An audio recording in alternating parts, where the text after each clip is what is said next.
다행히 잘 회복하셔가지고 지금 수술 다음날 병실로 이송되었고 현재 순조롭게 회복하고 계십니다. 하지만 합병증 등이 발생할 우려가 있기 때문에 경과는 조금 더 잘 지켜봐야 되겠습니다. 자유로운 언행과 극단적 언행은 어떤 경우에 있어서 모호한 경계가 있는 경우가 많잖아요. 그 여부를 국민의 눈높이로 판단해서 국민이 수용할 수 없는 극단적 혐오 언행을 하시는 분은 당에 자리가 없는데 무슨 공천을 얘기하고 있습니다. 매우 부적절한 언급을 하는 분들이 있어요. 이게 뭐 정치적 자작극이라든지 또는 뭐 등등의 허위사실이 유포되고 있거나 이건 사실상 허위사실 유포죄에 해당하고 가짜뉴스죠. 명백하게 이것은 2차 테러입니다. 법적 대응, 정치적 대응을 다 하겠습니다. 결코 그냥 넘어가지 않을 겁니다. 제 짐작으로는 이번 주 후반에는 제가 인사를 드리고 용서를 구해야 하지 않겠나 생각합니다. 국민들께 새로운 희망의 선택지를 드리는 일에 뜻을 같이 하는 사람이라면 누구든지 협력해야 한다고 생각합니다. 네, 정치권 현안 짚어보겠습니다. 정호김 전 새누리당 의원, 조상우 민주당 법률위 부위원장 나오셨습니다. 어서 오십시오. 조 부위원장님, 수술을 마친 이재명 민주당 대표 지금은 일반 병실로 옮겨서 미음으로 식사를 하고 있다고 하는데 네. 현재 건강 상태는 어떤가요? 지금 일반 면회가 허용될 정도로 회복된 건 아니고요. 네. 가족들의 간병 수준에 그치는 수준이고 아직 목소리가 제대로 나오는 상황도 아닙니다. 그냥 의사소통이 겨우 가능할 정도의 수준이라고 네. 들었습니다. 정우임 전 의원님, 테러 이후에 끔찍한 정치인 살해 시도 배경, 정작 중요한 얘기보다는 지금 당정 논란, 음모론 등 이런 게 좀 난무하고 있는데 국민의힘 역시 이 같은 상황을 감안해서 이재명 대표 피습의 자작극 망언, 모든 음모론에 강력 대응하겠다 이런 입장을 내놨네요. 네, 그건 너무나 당연한 것이고요. 네. 우리나라의 이 정치 병리 현상이 이번 일을 계기로 양당이 어떤 각오를 다진다 해서 일조일석이 개선되진 않을 겁니다. 그런데 네. 이번 사건을 계기로 해갖고 성찰과 대응 그리고 정치 문화를 좀 바꾸는데 양당이 좀 주도적인 역할을 해야 될 시점입니다. 네, 이재명 대표 헬기 수송 놓고 논란 있었잖아요. 네. 이에 대해서 홍준표 대구시장이 제1야당 대표는 총리급이고 이런 논란은 유착이 그지없다 이런 비판을 했습니다. 네, 이게 꼭 총리급이냐 아니냐 이런 게 중요한 게 아니고요. 생명에 관한 문제입니다. 네. 그다음에 이런 헬기 이송과 관련돼서는 가족의 요청이 있다고 해서 그냥 이루어지는 게 아니고 1차로 담당 병원의 판단이 있어야 되고 그래서 전원 판단에 따라 이제 전원 결정이 내려지게 되고 협조병원으로 이송되는 그 병원에서도 이를 수락하게 되면 그 다음에 이송의 방법에 관해서 전문가의 판단에 따라 필요하면 헬기 이송을 결정하는 것이거든요. 네. 그러니까 이게 전문가에 의해서 부산대 외상센터장의 판단에 따라 이거는 헬기 이송이 필요한 사안이다 이렇게 해서 요청하게 됐고 그래서 당연히 이제 119 구조대 입장에서는 그런 부분을 받아들여가지고 소방청에서 그 부분을 수락해서 이송이 이루어진 것입니다. 그런데 이런 걸 가지고 마치 무슨 특혜가 이루어졌느니 그렇다면 무슨 특혜 과정에서 외압이 있었다는 겁니까? 환자가 지금 이미 그때 당시 의식을 차리지 못하고 있는 상황에서 제대로 그런데도 불구하고 그런 얘기들이 나온다는 것 자체가 어떻게 보면 이런 논란이 극우 커뮤니티에서 잠깐 반짝하고 사라질 만한 주장임에도 불구하고 제도권 언론에서 계속해서 이런 부분에 의혹을 제기하는 것 자체는 좀 문제가 있다고 봅니다. 네, 정우김 전 의원님, 어제 열린 김대중 전 대통령 탄생 100주년 기념식에서 문재인 전 대통령, 한동훈 국민의힘 비대위원장, 여야 정치인들 많이 출동했습니다. 이재명 민주당 대표 피습 사건으로 증오의 정치 타파에게 화두로 떠올랐는데 국민통합을 다들 강조를 합니다. 국민통합은 말끝마다 다들 강조해온 게 어제 오늘의 일은 아닙니다. 네. 그런데 어제 김대중 전 대통령 탄생 100주년 기념에서 각 중요 요인들이 이제 연설을 했는데요. 그 내용을 보면은 통합 또는 단합 각자 김대중 대통령의 행보와 관련해서 자기 나름대로의 해석을 하면서 국민 통합을 강조하는 것인데요. 네. 아마 국민 상식의 눈으로 보는 그 국민 통합과는 조금 거리가 있어 보입니다만은 어쨌든 이것 자체가 화두가 된 상황인 만큼 지금 이러한 그 정치 병리 현상, 민주주의의 가장 타락한 행태라고 볼 수가 있거든요. 네. 이러한 일들이 조금 그 개선되는 하나의 계기로 좀 작동하기 위해서는 이것보다 좀 더 강력한 그런 발언과 행보가 양당에서 있어야 된다고 보여집니다. 네. 그럼 여기서 이재명 대표 부산 피습 당시 현장에 있었던 서영교 민주당 최고위원 연결해서 당시 상황 등 살펴보겠습니다. 서 최고위원님, 여전히 충격이 크실 것 같은데요. 지금 이재명 대표 건강 상태는 어떻게 보고받고 계신지요? 예, 너무 많이 다쳤기 때문에요. 네. 사실은 그 아주 뾰족하게 갈아온 칼에 목, 속에까지 전부 다 자상을 입었기 때문에 아주 심각한 상태인데 어떤 수술은 다행스럽게 잘 끝난 것 같고요. 그렇지만 회복되는데 일정 정도 시간이 걸릴 것 같고요. 그리고 현재는 죽을 먹으면서 회복은 하고 있는 중이지만 혈전의 문제라든지 또 그 회복의 문제라든지 이런 데서는 절대 안정이 필요한 상황이다. 이렇게 말씀을 들었습니다. 네. 당무 복귀와 관련해서 지금 뭐 시기를 특정하기 어렵다 이런 입장이 나왔습니다. 병상에서 당무 보고를 받는 것도 당분간은 쉽지 않아 보이는데요. 당 지도부는 당무와 관련해서 어떻게 정상화할 계획인지요? 당무 관련해서는 저희가 공천관리위원회도 다 구성했습니다. 네. 사실은 1월 1일 한밤중까지 저희가 부산에서 논의했었거든요. 1월 2일 날 그 사고가 나지 않았습니까? 그 개환, 그 암살자의 미수범에 대해서 피습을 당했었는데요. 1월 1일 밤 12시까지 저희들이 회의하면서 준비를 향후 당무에 대해서 많은 준비들을 했고요. 그래서 공천관리위원회도 바로 구성했고요. 웬만한 일들은 지금 저희가 최고위원회에서 결정해 나갈 수 있을 것 같고요. 중요하게 대표의 결정을 요하는 것들은 또 비서실장이나 사무총장 통해서 가족과 또 연결해서 상의해서 당무가 진행돼 나갈 수 있을 것 같습니다. 네. 당무엔 큰 차질은 없을 겁니다. 네. 이 대표 피습 당시 현장에 계셨고 119에도 서 최고위원이 직접 신고하셨는데 예. 당시 긴박했던 상황을 좀 간단히 들어볼 수 있을까요?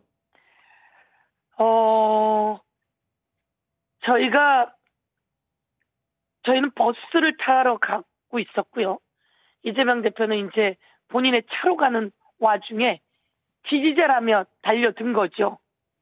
그래서 실제로는 아우성이 있어서 보니까 이 괴한이 경찰들에 의해서 체포되어서 잡혀갔고요. 그런데 한쪽이 또 웅성웅성하는 거죠. 네. 그래서 사실은 그쪽으로 다가갔는데 이재명 대표가 거의 뭐 눈을 감고 정신을 놓은 것처럼 보였습니다. 그런 상태에서 목 옆에서 피가 흐르고 있었고요. 그래서 119에는 신고했다고 했지만 상황이 아주 긴급한 상황이라서 제가 119에 다시 한번 신고를 하게 되었습니다. 네. 칼에 찔렸고 피를 많이 흘리고 있으니 오시는 119는 응급구조가 같이 되어야 하고 응급구조를 할 수 있는 분들이 오실 수 있었으면 좋겠다라고 119에 신고를 하게 됐고요. 그리고 얼마나 떨어져 있냐 그랬더니 17km나 떨어져 있다 그러더라고요. 네. 그래서 그렇지만 조금 5.8km 떨어진 곳에 또 한 군데가 있다 그래서 그때 119에서는 17km 떨어진 곳에서 오려고 했었는지 모르겠는데 최대한 빨리 오겠다고 했고 그래서 한 20분 걸린다고 했었어요. 네. 그러면 너무 급한데 피는 막 쏟고 있고 그래서 5.8km 있는 쪽으로 다시 이야기를 해서 조금 빨리 오게 됐던 것 같습니다. 네. 당시 헬기를 이용해서 서울대 예. 병원을 간 것을 두고 논란이 있었는데요. 현장에서 보셨을 때 지금 와전되고 있는 사항이 혹 있는지요? 제가 국회 행정안전위원회 위원장을 했고요. 네. 그래서 이번 일이 있어서 또 제가 소방 쪽에도 한 번 더 확인을 했습니다. 헬기는 개인이 요청한다고 됩니까? 아니라는 거예요. 헬기는 그러면 지휘 고하가 뭐 따로 있습니까? 아니라는 겁니다. 소방에서 그 조건에 충족해서 급하다고 하면 헬기를 헬기 이송을 할 수 있고요. 병원이 우선 전원 옮겨야 되기 때문에 헬기가 필요하다라고 요청하는 경우에 헬기 이송이 가능하다는 거죠.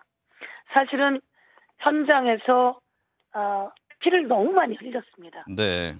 너무 많이 흘렸고 목 깊이 그렇게 다 상처가 났는데 혈관들이 잘리고 그런 상황 속에서 그래도 응급처치를 현장에 있던 사람들 그리고 119가 와서 응급처치를 잘 해줬습니다. 그리고 또 응급으로 실제로 말씀드렸듯이 119도 멀리 떨어져 있더라고요. 가덕도라서. 그럼 가덕도에서 또 병원으로 가는데도 오래 걸리는 거죠. 이게 아주 상황이 어떨지 모르는 상황이기 때문에 그럴 때 119를 하는 것은 소방 당국자들의 판단이 따라오게 되는 거고요.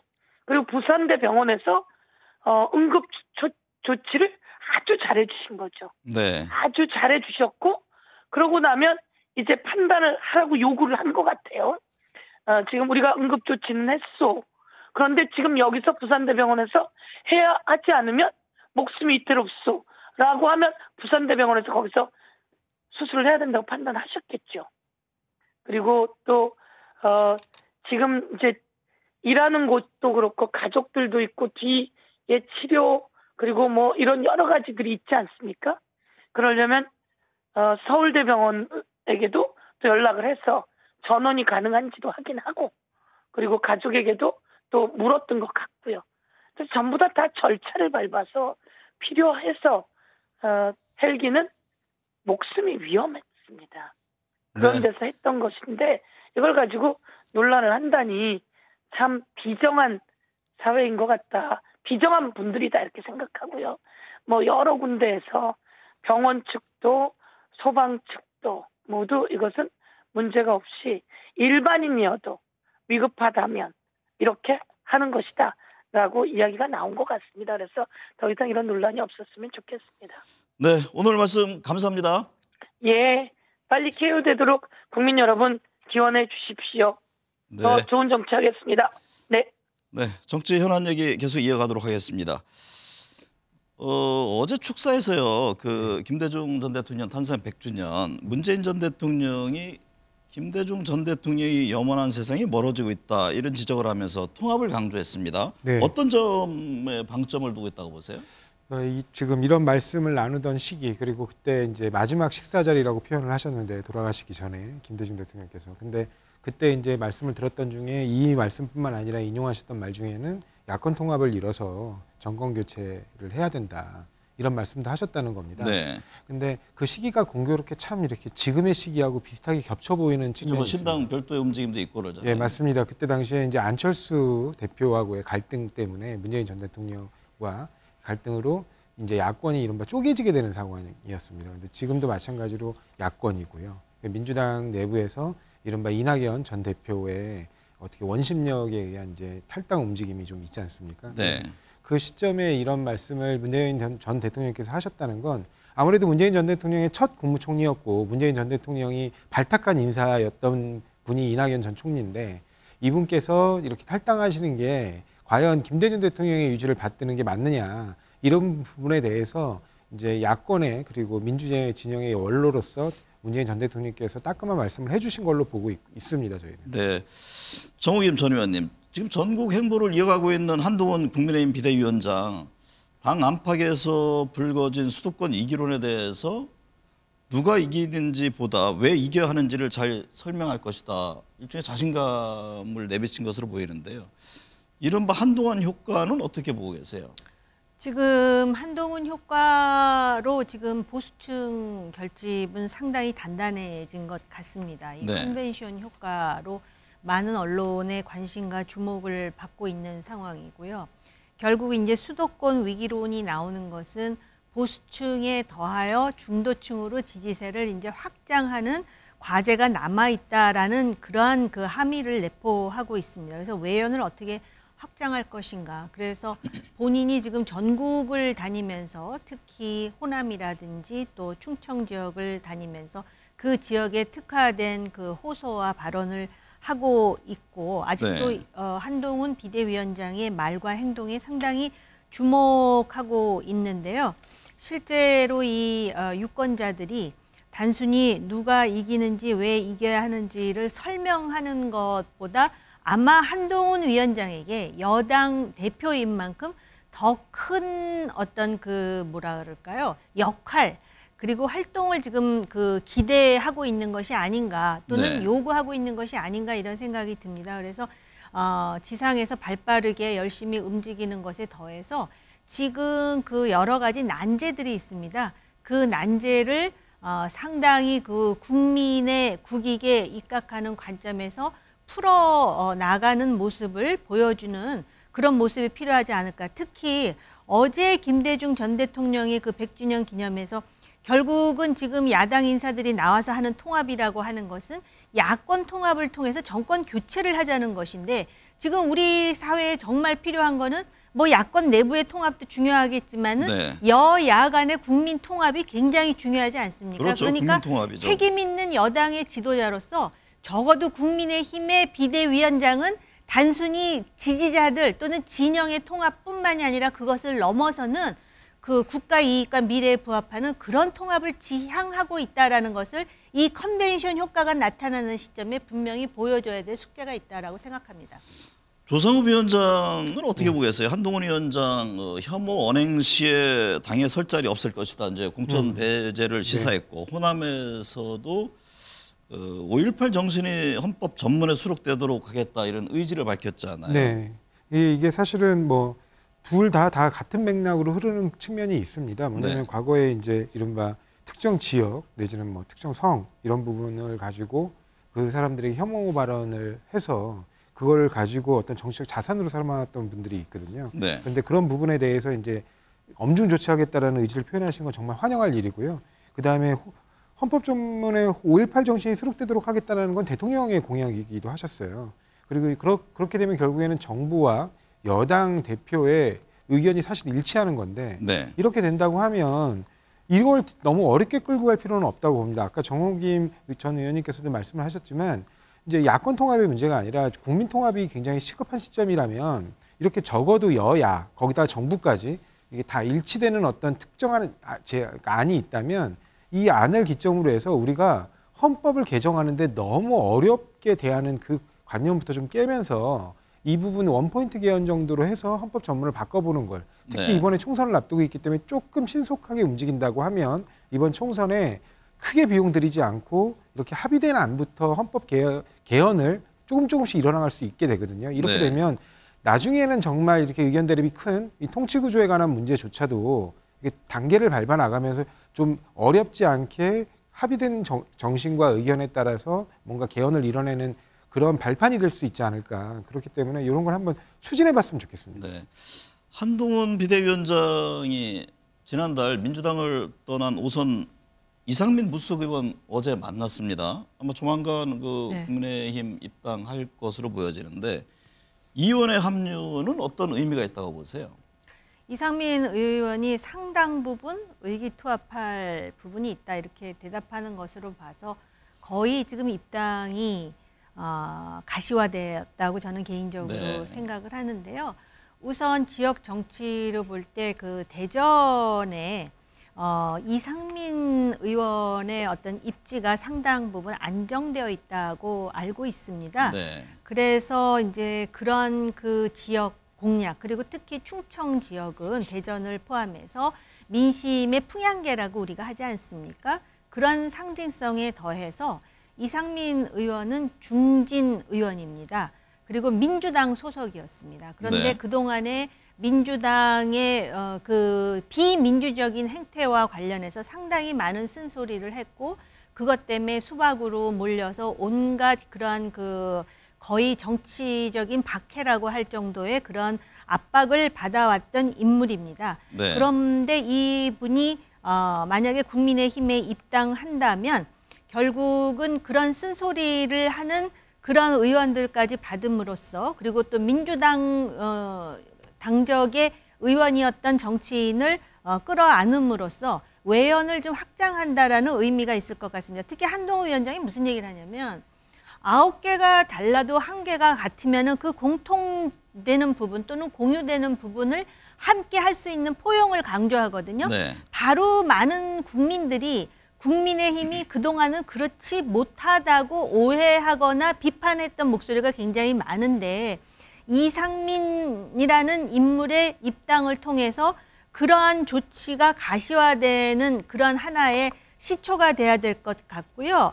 그다음에 5.18 정신을 헌법 전문에 수록하겠다는 것 그거 역시도 물론 기존에 뭐 대통령도 약속을 하고 또 국민의힘 정당 대표들도 이미 약속을 했는데 네. 바로 이번 일을 계기로 해서 중도 무당층까지 외연을 확장하면서 그런 국민적인 의지에 맞는 정치를 하겠다는 각오로 해석될 수 있도록 이제 행보를 이어나갔으면 좋겠습니다. 이준석 전 국민의힘 대표 개혁신당이 온라인 당원 모집 닷새 만에 4만 명을 넘었다고 네. 합니다. 네. 어제 보수의 텃밭이라고 불리는 대구에서 첫 거리당원 모집에 나섰는데요. 근데 정면 승부를 피하지 않겠다 이런 의지로 보입니다. 예, 이준석 대표 본인이 영남이 핵심이다라고 표현을 했어요. 네. 그래가지고 결국에는 영남에서의 승부를 보겠다. 이게 어떻게 보면 안철수 신당에서 과거 호남에서 승부를 본 그 사례를 따라가는 것 같습니다. 그래서 결국에는 그 당시에는 안철수 신당이 결국에는 야권의 분열에 따라 이제 야권이 이른바 민주당이 독식하고 있는 호남에서 대안으로 우리가 정치 세력을 보여주겠다 이런 네. 걸로 해서 돌풍을 일으킨 적이 있는데 마찬가지로 이준석 대표 같은 경우는 내가 보수의 일부로서 지금의 보수 정당이라고 할 수 있는 국민의힘이 제대로 된 정당으로 보기 어렵기 때문에 뭔가 보수의 새로운 바람으로 다시 다른 대안으로서의 선택을 보여드리겠다 이런 걸로 지금 뭐 본인을 이렇게 프레이밍하고 있는 것 같습니다. 네. 그래서 지금 좀 그 바람은 나름 이제 이렇게 당원을 모집하는 속도라든가 그 인원을 보면 이제 이미 약간 흥행에 돌입한 것 같고요. 그리고 벌써 이제 당 설립의 요건은 다 충족한 것으로 보입니다. 그래서 네. 향후 행보를 좀 지켜볼 필요가 있을 것 같습니다. 대구 영남권 국민의힘 현역 의원 뭐 대규모 물갈이설 얘기가 나오잖아요. 그걸 뭐 기다리는데 어쩐지 모르겠습니다만 국민의힘 입장에서는 어떨까요? 지금 이준석 전 대표 저런 움직임이 껄끄러울지 아니면은 뭐 찻잔 속에 작은 태풍 정도로 볼지 어떻게 보고 있을 것으로 보십니까?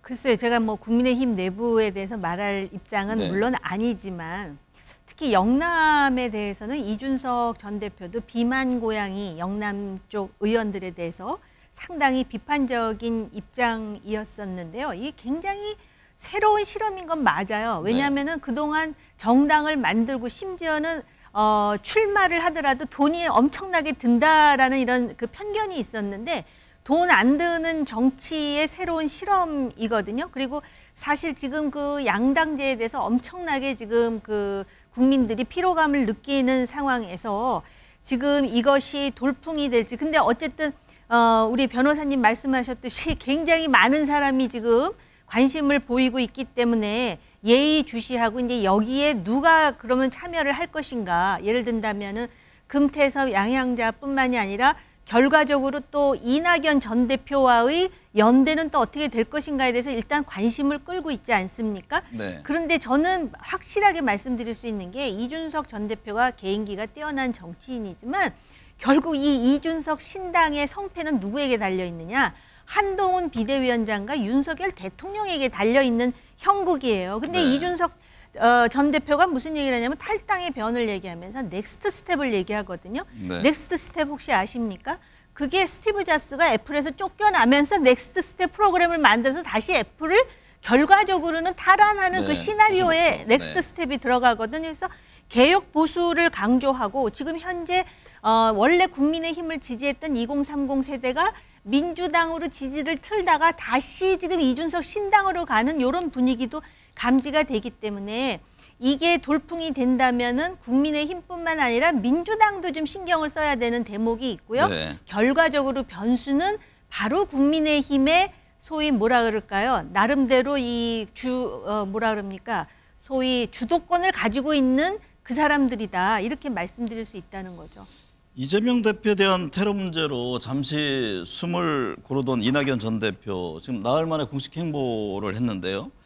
문재인 전 대통령이 어제 김대중 전 대통령 100주년 행사에서 야권 통합을 강조를 했습니다. 네. 이낙연 전 대표 신당을 애둘러 비판한 것이다 이런 해석들이 나왔는데 근데 이 전 대표는 이번 주에 탈당 선언을 이미 네. 또 예고를 했습니다. 그러면 신당 행보에 문 전 대통령 발언 이게 영향을 못 주고 있는 건가요? 글쎄요, 이게 지금 이낙연 전 대표께서 어떻게 움직이느냐와 관련해 가지고 문재인 대통령께서 말씀하셨다 해서 그게 확 이제 바로 영향을 미치기는 어려울 것 같은데 당장은 이제 이낙연 전 대표의 가장 큰 문제는 과연 합류할 수 있는 인사들이 누구냐와 관련된 겁니다. 네. 지금 야당 내에서 이른바 원심력으로 작용하면서 뭐 목소리를 내고 있는 이제 의원 모임의 대표적인 게 이른바 원칙과 상식이라고 불리는 의원 네 분인데요. 이 네 분조차도 사실은 이낙연 대표가 만드는 신당에 합류하겠다는 의사를 표시하시는 분이 아직은 없습니다. 네. 그리고 이미 이상민 전 의원께서는 아마 국민의힘 쪽으로 방향을 잡으시는 것 같아요. 네. 그렇게 보면 결국에 이낙연 전 대표 쪽 신당에 누가 도대체 합류해서 새를 구성할 것이냐 그 부분에 대해서 아직 이렇게 마땅한 그림이 나오지 않고 있어서 이낙연 전 대표가 그 부분이 해결되지 않으면 뭔가 이렇게 새몰이하기가 쉽지 않은 상황이라고 저희는. 네. 윤석열 대통령이 법안이 정부에 이송된 지 하루 만에 김건희 여사와 대장동 50억 클럽 관련 쌍특검법에 대해서 거부권을 행사했습니다. 대통령실은 숙고할 것도 없다. 특검법은 총선용 악법이다 이렇게 규정을 했습니다. 네, 아마 1월 9일에 재의결을 했으면 하는 그런 전략적 사고로 굉장히 그 속전속결로 거부권을 행사한 것 같고 민주당의 경우는 아마 그 1월 9일이라는 국민의힘의 희망에 아마 찬물을 끼얹겠죠. 절대로 안 할 겁니다. 네. 그래서 예를 든다면은 지금 그 헌법재판소의 권한쟁의 심판 청구를 지금 검토하고 있다는데 아마 심판 청구를 하지는 않을 것 같아요. 제 개인 생각이지만 조 변호사님 더 잘 아시겠지만 일단 네. 들어가면 그거 자체가 결론이 나오는데 굉장히 오랜 시간이 걸리는데 민주당의 경우는 한 달, 보름에서 한 달 정도를 지금 끌어서 2월 달에 어떻게 해서든지 재표결을 하겠다라는 지금 수싸움들을 벌이고 있는 건데요. 네. 이것의 경우는 이제 양쪽의 주장이 있는데 그걸 제가 이 자리에서 또 시간을 들여서 중언부언할 필요는 없고요. 결국은 이 문제에 대한 여론이 어떠하며 그 여론이 총선에 어떤 영향을 줄 것인가가 좌우하게 될 것 같습니다. 민주당 입장은 어떻습니까? 지금 뭐 대통령실 제2부속실 설치 얘기도 나왔는데 네. 1월 9일 날 다시 재의결 이해 가능합니까? 아니면 민주당 입장에서는 다른 전략을 갖고 있나요? 아니 지금 원래는 1월에 원래 그 비회기 기간입니다. 네. 근데 지금 국민의힘에서는 그럼에도 불구하고 이 건 한 건 처리를 위해서 별도로 회기를 잡자는 요구를 하는 거거든요. 근데 이게 여야가 여지껏 이 부분 관련해 가지고 합의를 진행한 적이 없고, 근데 더더군다나 지금 이미 그 야당의 원내대표, 민주당의 원내대표, 홍익표 원내대표가 그 아까 말씀하신 권한쟁의 심판까지 예고하고 있는 상황이에요. 그런데도 네. 불구하고 이 건 한 건 처리를 위해서 별도의 기일을 잡아가지고 회기를 연다? 그거는 기존의 민주당의 방향과 맞지 않습니다. 따라서 지금 아까는 이게 그냥 액션에 그칠 것이다 이렇게 말씀하셨는데 실제로 아마 권한쟁의 심판 청구도 지금 제기할 가능성이 저희는 높다고 보고 있고요. 그렇게 네. 권한쟁의 심판과 별도로 이제 2월에 재의결을 할 수도 있습니다. 왜냐하면 과거에도 헌재는 이제 이렇게 재의결이 되면 소익이 없는 거 아니냐 이런 논란이 있을 때 역사적으로 중요하고 그다음에 헌법적으로 중요한 판단에 대해서는 예외적으로 그 판단을 해왔던 사례들이 있기 때문에 이 건 관련해서 대통령이 이해충돌을 감수하고 본인의 가족에 관련된 특검법을 거부하는 것이 과연 헌법 정신에 부합하느냐와 관련한 헌법재판소 판단은 별도로 기다려볼 필요가 있어서 네. 그것과 무관하게 권한쟁의 심판과 재의결 절차를 진행할 수도 있습니다. 네. 오늘 두 분 말씀 감사합니다.